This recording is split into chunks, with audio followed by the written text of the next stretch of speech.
대강절의 의미에 맞게 우리가 인사를 다시 한번 하겠습니다. 메리 크리스마스.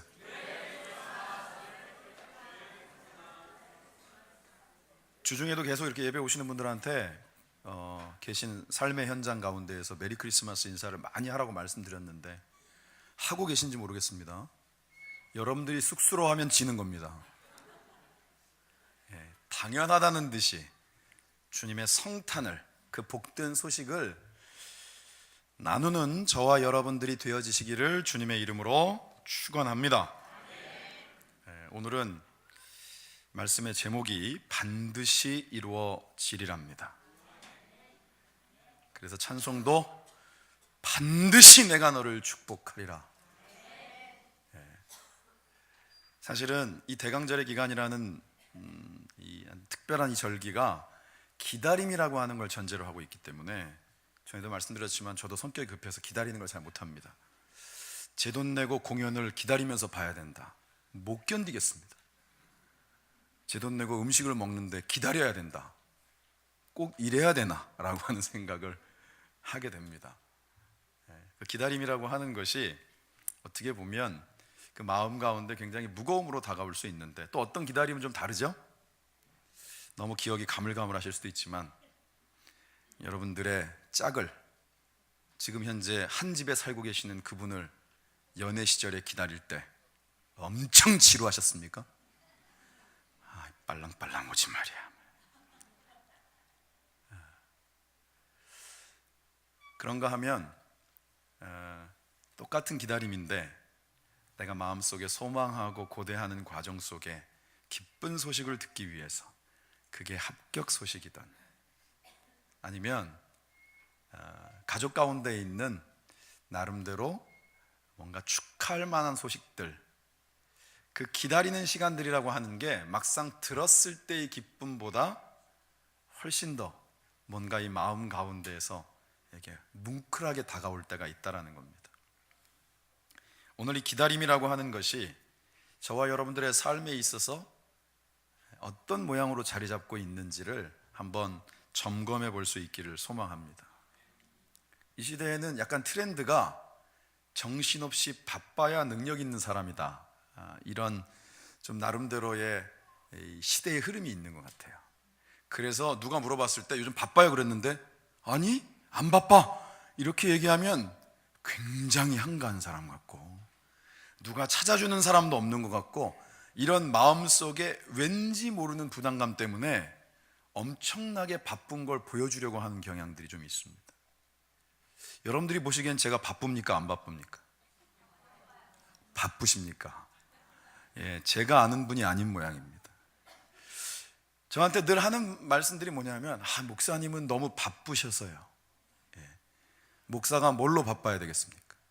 여러분들을 만나느라고 바빠야 되고, 여러분들을 위해서 함께 나눌 말씀을 준비하느라고 바빠야 되고, 그리고 뭔가 기도하기 위해서 바쁜 거는 다 이해가 되는데, 막상 여러분들이 저와의 어떤 이런 만남을 갖는 것조차도 너무 바쁘기 때문에 목사님은 틀림없이 바쁠 거야. 그래서 절대로 나는 연락을 하지 말아야지. 그리고 저 외에 다른 사람들하고만 열심히 말씀을 나누다 보면 사실은 교회가, 그리고 하나님의 뜻 가운데에서 뭔가 여러분들과 함께 공유하기를 원하는 부분들이 사실은 서로 잘 교감되어지지 못할 때가 많이 있습니다.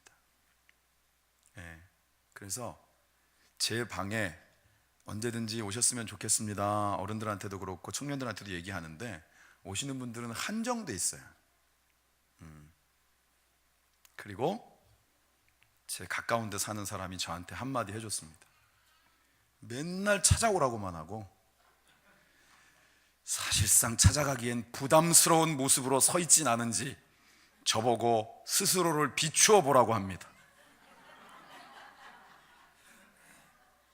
저도 나름대로 열심히 비추어 볼 테니까 제가 바쁜지 안 바쁜지를 여러분들이 너무 스스로 판단하지 마시고, 꼭 뭔가 이 부분들에 있어서는 중보기도가 필요하고 영적인 조언이 필요하고, 같이 함께 뭔가 이 부분들을 머리를 맞대고 기도하면서 풀어가기를 원하는 일들이 있으면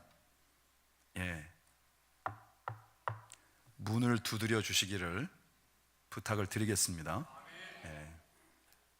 왜 이런 말씀을 드리느냐 하면 이 시대 가운데 분주함이라고 하는 단어들이 어느 사이엔가 능력 있는 사람이다라고 하는 뭔가 좀 맞지 않는 것 같은데 같은 이미지로 사람들에게 이렇게 각인되어지는 이 시대가 저는 사실 많이 우려스럽습니다.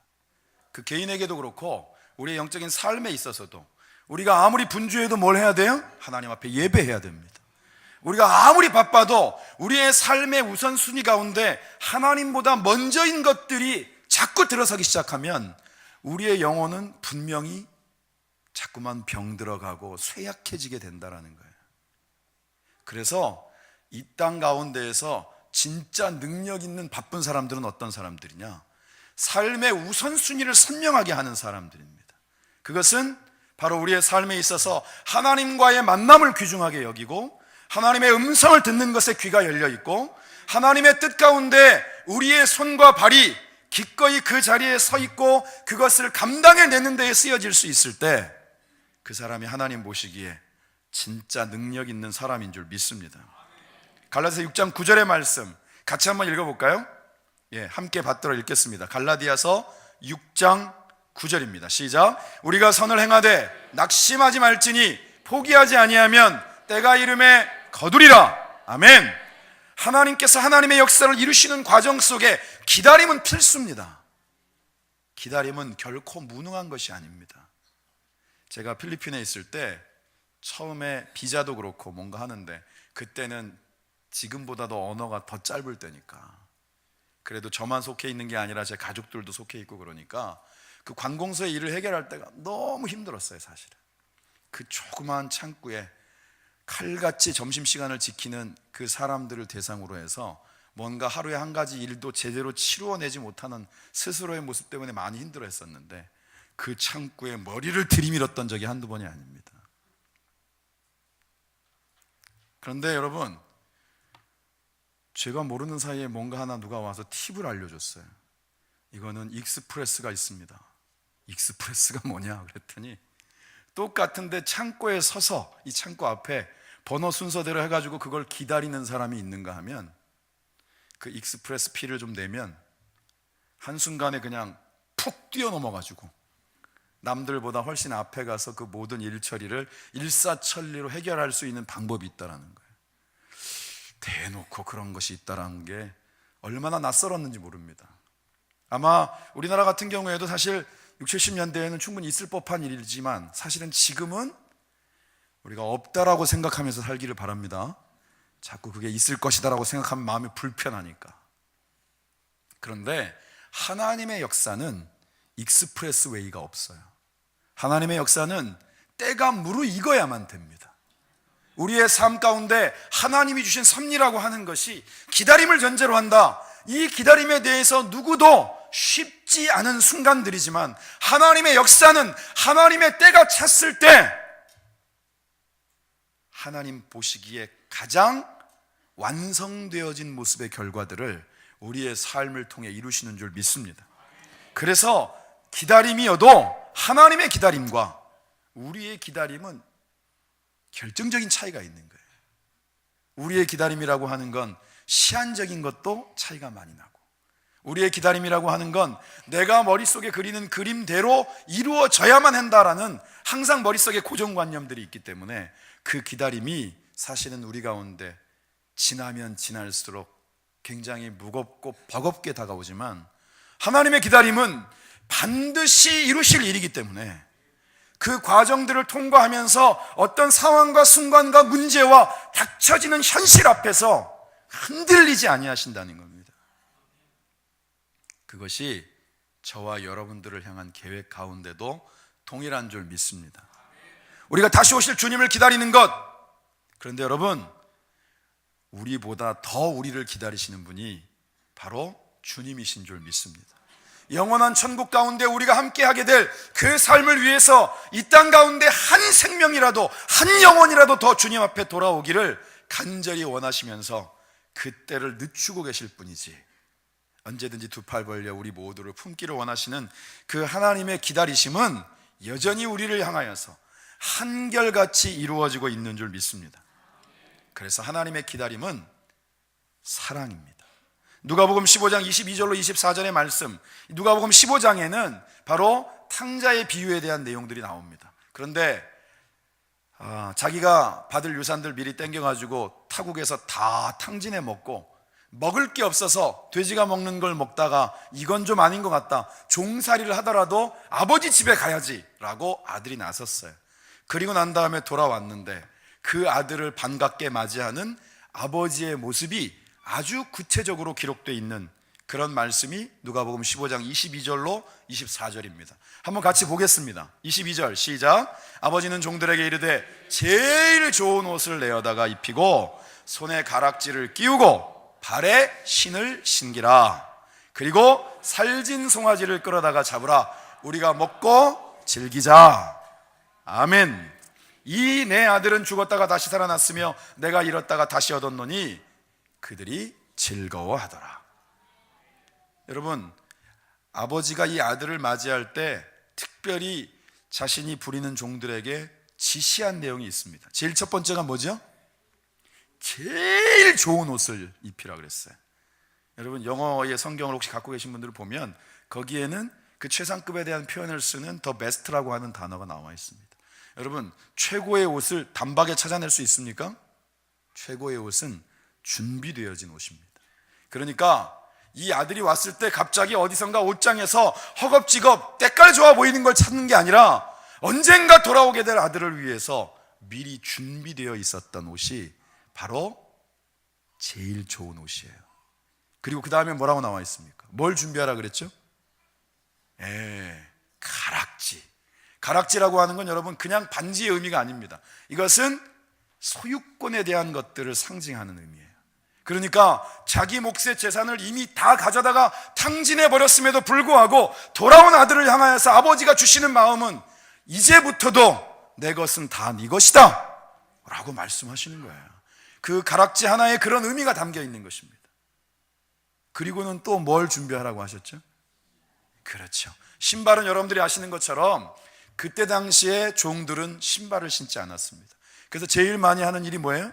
누군가 손님이 왔을 때 주인이 외출을 나갔다가 돌아오면 그 발을 씻기는 일들을 했어요. 그 신발을 신었다라고 하는 뜻은 뭐냐면 아무리 자기가 먹을 것 찾아서 아버지 집에 종이라도 시켜주세요라고 왔지만 너는 내 집에서 종 될 수 있는 사람이 아니다. 너는 내 아들이고 내 자식이고 그리고 이 집의 소유주의다. 그리고 난 다음에 맨 마지막이 이제 살진 송아지가 나옵니다. 근데 물론 어떤 의미인지는 분명히 알고 있지만 이 살진 송아지에 대한 부분들도 영어 성경 가운데 표현해 보면 거기에 똑같이 덜하고 하는 정관사가 쓰여 있습니다. 그러니까 살이 쪘는데 그 중에 가장 기름지게 살찐 그 송아지를 데려오라고 말씀하고 있는 거예요. 역시 뭐예요?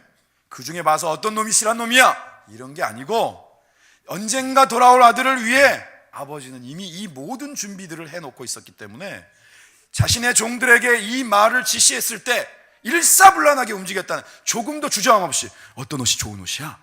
어떤 놈이 실한 놈이야? 이러지 않고 조금도 망설임 없이 그 모든 것들을 탁탁탁탁 가져다가 아들에게 입히고 아들에게 끼게 하고 그리고 많은 마을 사람들과 더불어 진짜 돌아온 아들에 대한 기쁨들을 함께 나누는 그런 장면이 바로 누가복음 15장에 기록되어 있습니다.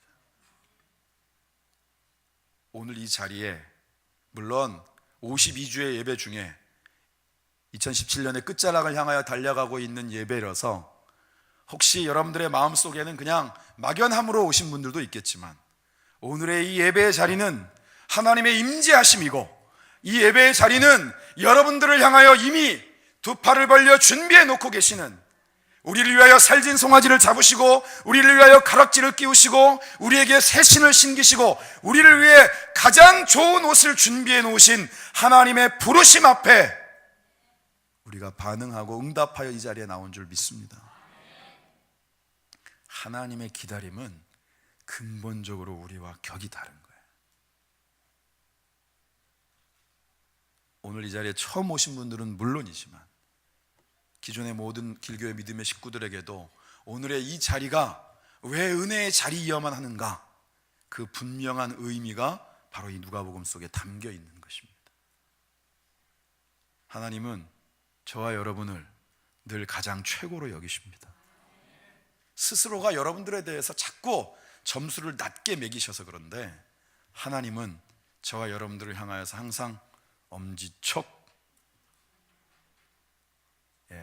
이게 사실 말 없이 이렇게 하는 게 요즘은 더 굉장히 있어 보이더라고요. 대박 이런 거보다 제가 이번에 요걸 한번 딱 했던 게 뭐냐면, 이번 아시죠?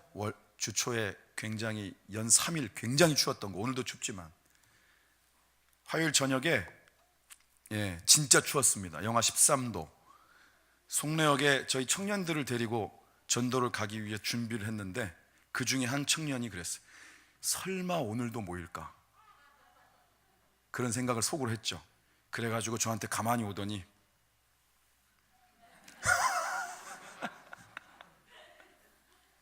물론 그 의미는 좀 다르지만 이 땅 가운데 하나님께서 저와 여러분을 예수 그리스도와 맞바꾼 하나님의 전부인 존재로 우리를 선택하셨고 이 자리로 부르신 줄 믿습니다.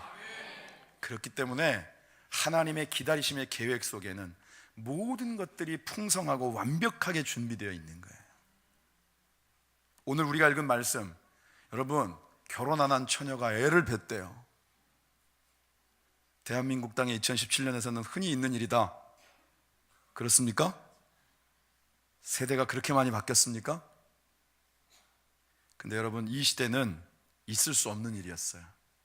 그런데 분명히 약혼한 사이이지만 육체적인 관계를 맺지 않았었는데 그 마리아에게 하나님께서, 여기 오늘 우리가 읽은 말씀 가운데 보니까 가브리엘 천사를 보내셔서 말씀하시는 내용은 네가 이제 잉태할 것이고 너를 통하여 메시아가 태어날 것을 말씀하시는데, 그 말들이 들릴 수 없었던 처녀의 신분이었고, 추정컨대 10대 후반 정도에 이제 겨우 결혼하려고 정혼자가 정해져 있었던 그런 마리아에게 이 말은 너무나도 생소하고, 그리고 만약 그대로 이루어진다면 청천벽력과도 같은 그런 말씀이었어요. 그래서 오늘 우리가 읽은 말씀에도 마리아는 물어봅니다. 천사에게 34절, 나는 남자를 알지 못하니 어떻게 이런 일이 나한테 있을 수 있습니까?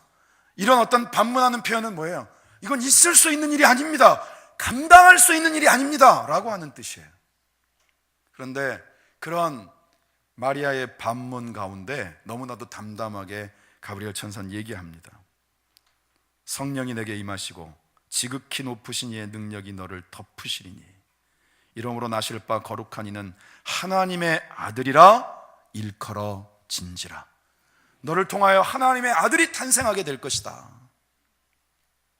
그런데 이 인정할 수 없었던 이런 상황과 만약에 이런 일들이 정말 이루어지면 어떡하나라고 하는 그런 두려움, 그리고 정말 잉태하게 되었을 때 여러분도 충분히 상상할 수 있을 만큼 주변의 많은 사람들의 손가락질과 색안경을 끼고 바라보는 눈들과의 싸움, 그리고 그때 당시는 바로 이러한 모습 자체가 많은 이들을 통하여 더 중한 형벌로도 가해질 수 있었던 이런 환경 가운데 그 어린 소녀가 홀로 놓이게 됐다라는 거예요. 그런데 여러분, 오늘 우리가 읽은 말씀 속에 38절에 보니까 마리아가 이르되 주의 여종이 오니 말씀대로 내게 이루어지이다 하며 천사가 떠나가니라. 마리아는 천사가 하나님의 모든 말씀은 능치 못하심이 없다라고 다시 한번 단정적으로 너를 통해 이루어질 일들에 대해서 마리아에게 하나님의 음성을 들려주었을 때 그대로 그걸 받아들인다는 거예요. 주의 여종이 오니 말씀대로, 하나님의 말씀대로 내게 이루어지이다. 그렇게 되어지기를 원합니다. 하나님의 뜻대로 성취되어지기를 원합니다. 그렇게 고백하는 거예요. 말씀대로 내게 이루어지이다. 이 고백이 저와 여러분들의 고백이 되어질 수 있기를 소망합니다. 우리가 예배 가운데서 하나님의 음성을 듣는 이유, 하나님의 말씀을 우리가 분명히 성경에 66권으로 기록되어 있어서 우리가 혼자 읽어도 되지만, 이 말씀 가운데 이 예배를 통하여서 분별되어진 하나님의 말씀을 저와 여러분들에게 들려주시는 이유는 마리아와 같이 저와 여러분들의 삶 속에서도 하나님이 들려주시는 음성대로 이루어지기를 소망합니다.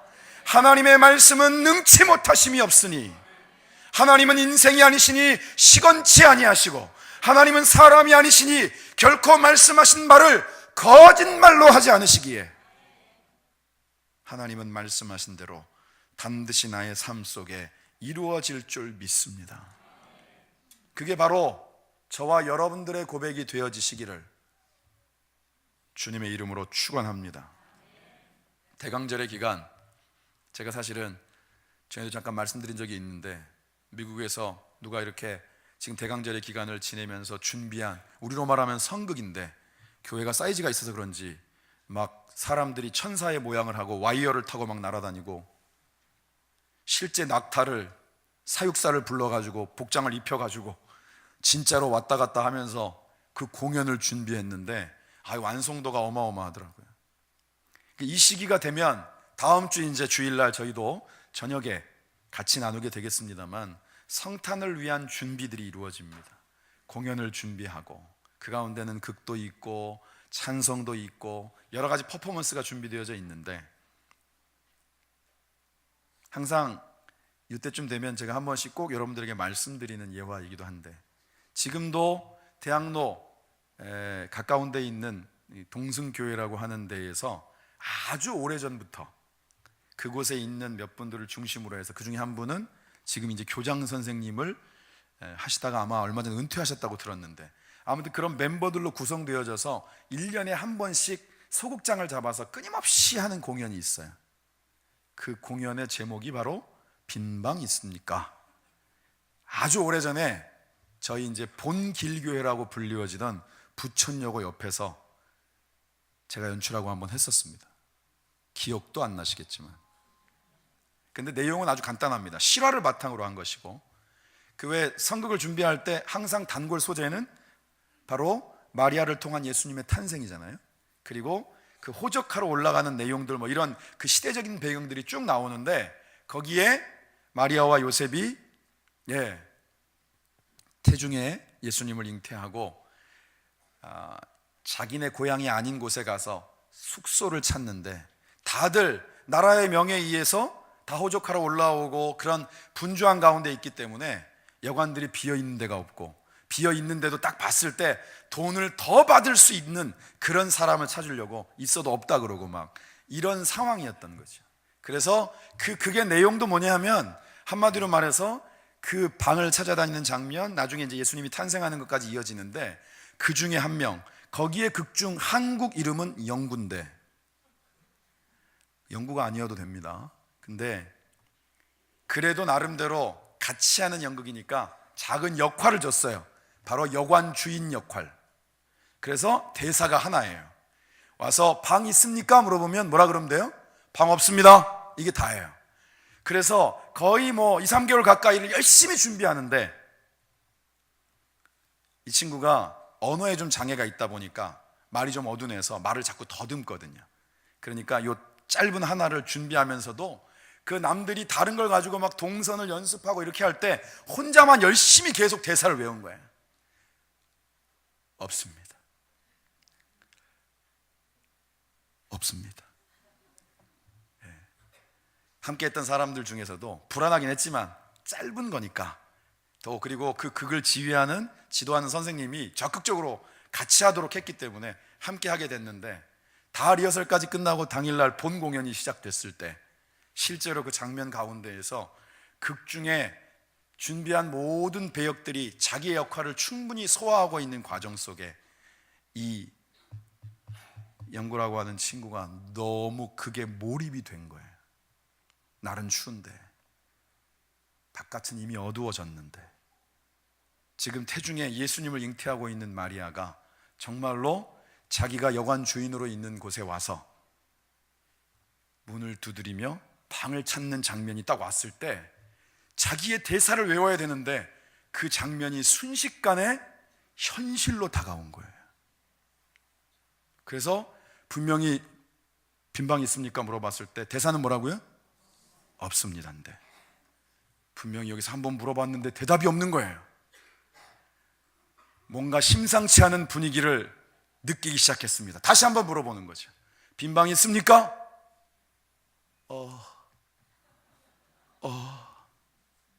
그래서 이 친구들이 기지를 발휘해서 없다고요! 가려고 했어요. 그때 붙잡습니다. 잠깐만요. 여기서부터 이제 문제의 발단이 시작되고 술렁거리기 시작했습니다. 모든 배역들이, 막 뒤에 있었던 사람들도 이제 망쳤구나. 그리고 다시 한번 확실하게 이제 빨리 마무리를 짓자. 뒤에서도 자꾸 막 컷사인이 오고 그러니까 빈방 없다는 얘기죠. 알겠습니다, 안녕히 계십시오라고 가려고 하는데 다시 붙잡으면서, 그때 전체적으로 극 자체가 암전이 되면서 스포트라이트를 이 영구에게 비추게 되고, 함께 연극에 참여했던 모든 사람들은 선생님 때문에, 그리고 선생님이 추천했던 연구 때문에 극 다 망쳤다고 자신들의 역할을 내팽개치고 다 떠나가 버리고, 남아있는 무대 홀로 그곳에서 영구가 했던 마지막 대사가 이렇습니다. 사실은 우리 집에 빈 방이 있는데, 만약에 아기 예수님이 우리 집에서 태어나실 수만 있다면 내가 방을 최대한 따뜻하게 하고 따뜻한 물을 준비하고 드실 음식을 준비해서 예수님의 탄생을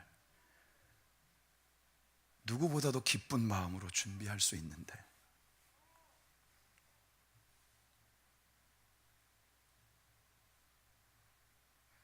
어느 순간 이 영구에게는 진짜 이 땅 가운데 오신 예수님에 대한, 그리고 다시 오실 예수님에 대한 그것이 믿음을 넘어서서 삶에 실제로 이루어지기를 간절히 소망하는 그런 소망으로 담겨졌다라는 것입니다.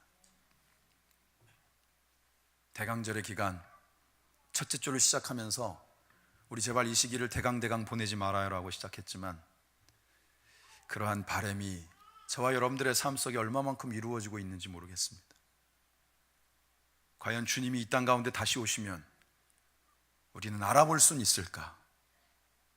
그분이 이 땅 가운데 오신다면 그분을 맞이할 그 순간이 우리에게 정말 그렇게 감격이 될까? 어느 순간 이 성탄이라고 하는 이 너무나도 중요한 이 의미 가운데에서 예수님이 빠져버리고 빨간 옷을 입은 할아버지가, 그런가 하면 선물 꾸러미가, 그리고 연말연시를 다루는 유흥가의 번쩍거리는 불빛들이 그 성탄의 소식들을 대신하고 있지는 않은가? 하나님께서는 오늘 이 두려움 가운데 떨고 있었던 마리아에게 약속하신 대로 이루셨습니다. 그리고 마리아는 그와 똑같이 하나님께서 분명하게 약속하신 바를 함께 겪고 있었던 바로 그 세례 요한의 어머니를 찾아가서 하나님의 역사에 대한 분명한 증거들을 얻게 됩니다. 거기에 뭐라고 나와 있냐면, 그 사가랴의 집에 들어가서 엘리사벳을 방문했을 때 태중에 있었던 세례 요한이 바로 예수님의 어머니 마리아가 오는 것을 보고 태중에 있으면서 뛰어놀았다라고 성경은 말씀하고 있고, 엘리사벳이 성령의 충만함을 받아서 다음과 같이 얘기합니다. 여자 중에 내가 복이 있으며 내 태중의 아이도 복이 있도다. 보라, 내 문안하는 소리가 내게 들릴 때에 아이가 내 복중에서 기쁨으로 뛰놀았도다. 45절 같이 읽습니다. 주께서 하신 말씀이 반드시 이루어지리라고 믿은 그 여자에게 복이 있도다. 아멘. 삶의 현실들은 그 기다림이라는 단어가 그렇게 낭만적이지 않고 그 기다림 때문에 충분히 고통스러울 수 있었고, 그 기다림이 많은 사람들의 손가락질로 돌아오게 될 아픔까지도 예정되어 있었지만, 오늘 말씀의 끝에 주께서 하신 말씀이 반드시 이루어지리라고 믿은 그 여자에게 복이 있도다. 마리아라고 하는 그 연약한 소녀의 몸을 통하여서 이 땅을 구원하실 저와 여러분들에게 이 놀라운 생명, 영원한 생명을 허락하신 예수님이 탄생되었다는 것입니다. 오늘 우리의 삶을 통하여서도 하나님의 약속이 반드시 이루어지기를 소망할 때, 바로 저와 여러분들을 통하여 하나님의 약속이 성취되어짐을 보기를 소망할 때, 하나님은 반드시 그 일들을 이루실 줄 믿습니다. 그래서 우리는 다시 한번 우리의 영의 귀를 열고 하나님의 약속의 말씀을 듣는 것입니다. 잠언서 4장 23절의 말씀 같이 함께 읽겠습니다. 시작. 모든 지킬 만한 것 중에 더욱 내 마음을 지키라. 생명의 근원이 이에서 남이니라. 아멘. 여러분들의 마음을 지키는 것, 그것은 바로 믿음을 지키는 것입니다. 이 땅 가운데 우리의 생각을 빼앗고 우리의 마음을 흔들리게 하는 수없이 많은 환경적인 조건들과 유혹 가운데에서 우리가 꼭 지켜야 될 것이 있다면 하나님의 약속의 말씀에 대한 믿음입니다. 그것이 이 시기 대강절을 살아가고 있는 이 땅 가운데 그리스도인으로 살아가는 저와 여러분들의 마땅한 본분인 줄 믿습니다. 우리는 하나님의 약속의 말씀을 믿는 것이지 다른 것을 믿는 게 아닙니다. 하나님은 말씀하시면 반드시 이루십니다. 그 여인을 통하여서 이 땅 가운데 구세주를 허락하셨던 것처럼 우리의 삶에 억눌려 있던 것들 가운데 그리스도의 오심이 자유와 해방의 메시지가 되고, 우리의 삶의 죄 가운데 빠져있던 영혼들을 향하여서 그 죄가 동과 서가 만날 수 없는 것처럼, 동이 서에서 먼 것처럼 예수 그리스도의 십자가의 피를 통하여 완벽하게 해결하셨음을 우리 가운데 이미 선포하셨습니다. 그래서 우리는 복 있는 자이고 하나님의 약속의 주인공이고, 우리가 이 땅을 향하여서 메리 크리스마스라고 인사할 때 그것은 그리스도의 성탄의 복된 소식임과 동시에 다시 오실 주님을 대망하며 이 땅 가운데 모든 문제와 어려움의 현장 가운데서 그것들을 능히 이기게 하시는 하나님의 약속 위에서 그리스도의 능력을 덧입으며 성령의 인도하심을 쫓아 하나님이 우리로 하여금 능히 이기게 하실 하나님의 역사의 주인공으로 서는 것인 줄 믿습니다. 하나님의 약속은 반드시 이루어집니다. 기도하겠습니다. 하나님, 우리에게 허락하신 이 대강절의 기간이 나를 위해 이 땅 가운데 오신 예수 그리스도, 그분의 죽으심이 나의 삶의 영원한 생명이 되었고, 다시 오실 주님을 기대하며 이 땅 가운데서의 하루하루의 삶을 성령의 인도하심을 쫓아 하나님의 나라와 의를 구하며 사는 이 믿음의 백성들을 향한 하나님의 한결같은 은혜와 강권적인 역사하심의 증거인 줄을 믿습니다. 나를 세우시고 우리를 세우시고 주님의 몸된 길 교회를 세우셔서 이 마지막 세대 가운데 하나님의 복의 통로로 죄의 성탄이 나를 위한 것임을, 다시 오실 주님을 고대함이 이 땅 가운데 아직도 주님을 알지 못하는 영혼들을 향한 복된 소식임을 나눌 수 있는 하나님의 귀한 복의 통로가 되게 하옵소서. 감사드리며 예수님의 거룩하신 이름으로 기도드립니다. 아멘.